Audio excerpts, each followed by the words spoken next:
now with 14 seconds. They have to commit to this bomb plant. There's two different angles to watch. Do they realize that Critical Raven is waiting CT, or do they have to worry about long as well? Zoe will be using that blaze to block off the vision for one. Nas uses that shadow step, tries to get himself repositioned, and will find the first kill. And with that, they can just watch the same angle, set up a firing squad. He tries to use the updraft, but he puts himself in a bad position, and now around the box, he maneuvers himself to safety. Another shadow step being used, but Zobi, he has no idea where it is. He's trying to check all different angles. He's confused and dazed and has no idea where he should be looking. Nas finally tries to activate, but Zobi, he thinks better of it now.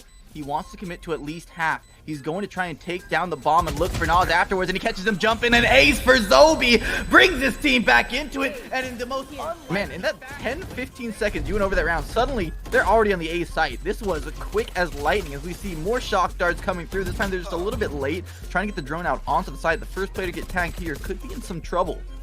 Instead, it'll spot out Nas. They know that he's waiting in this tight corner, and he's got a lot of work cut out for him. We'll try and hit the blind, but he can't readjust in time. Samir's gotten one. Zobi chimes in with one of his own, but two going the way of Sac State. They even up the numbers. They're stuck on site though, and they're slowly getting pinched in. Viking finds the first. This one is so close, so tight. As we see Viking swinging around the corner, he's still moving. The man is Ferrari peeking with a three-piece on the site. The soda will be the bomb that goes. Pops his knife out. He's gonna give himself that extra bit of movement speed. Wants to get behind him as Viking. Another Sova dart lineup. This man is a geometry major. Every shape, he knows the ins and outs, and he gets himself yet another shock dart lineup kill. But here's the smoke. They can just stick to the fuse, and it's got to be up to some kind of lineup. They have to try and hit him through the smoke, and so far it's not coming through. Viking able to get it to half, but he is still being spammed the entire time. Some return fire though. You can do it too. We can spam you just as hard as you can. Oh, has to deal with the cabbages through the wall, tries to get a bit of spam for himself. And despite all the chaos, the relatively low damage being tossed out around the board, Baker now perched up.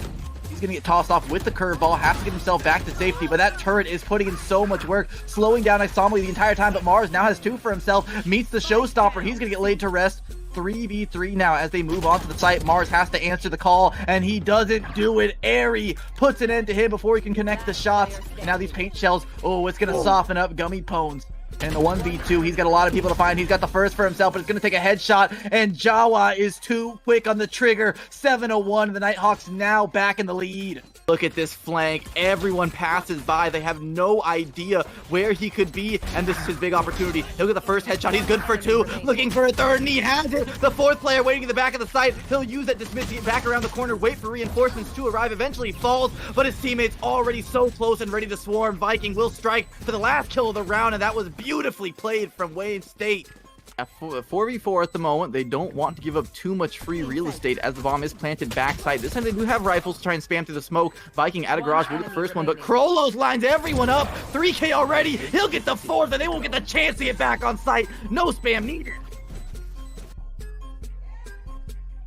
Close angle. He's going to try and catch some players off guard as they go swinging in, but he's got no sound cues. He's just going to pop the run it back out of instinct, get the first for himself. Do they rush him now that he's back in tree? He's got a flash to be used, but he already hears the footsteps. He's going to try and pre-fire, gets another, a third of a readjustment. Muhammad is putting a stop to this push solo, and the last player helping him out. Here's the player boost up to that heaven position, and Richie, you're not will move back towards A because they never got that bomb plan down. Twisterman on the front lines, he gets nailed by Hokuriku, who can put a stop to this push himself. The pre-fire is picture perfect. Green gets caught in a Kodak moment as we see two members still trying to make it onto the A site, but Jawa has had plenty of time to walk himself on over, and he's got one lined up. He'll get the headshot. 12 seconds on the round in a 1v3. Fenrir has to get the bomb plant down, and by then they are all over him. Spam through the wall will take him down to around half HP. He'll get one headshot before Airy, ever so quick, does not allow him any lease of life. It is 8 rounds on the board for the Nighthawks as they steamroll ahead. That's me too, rounding the corner. He'll get another kill for himself on 89 HP. Spam through the smoke eventually by David Roke. Doesn't allow him the escape. So it's a 1-for-1 there, but still the man advantage. And Dream over the smoke, lines up a couple, dishes out some haircuts. He has the dismiss to get himself back around the corner. He's helped out by a teammate, and a 4K to secure the round. Once again, his Dream going nuclear.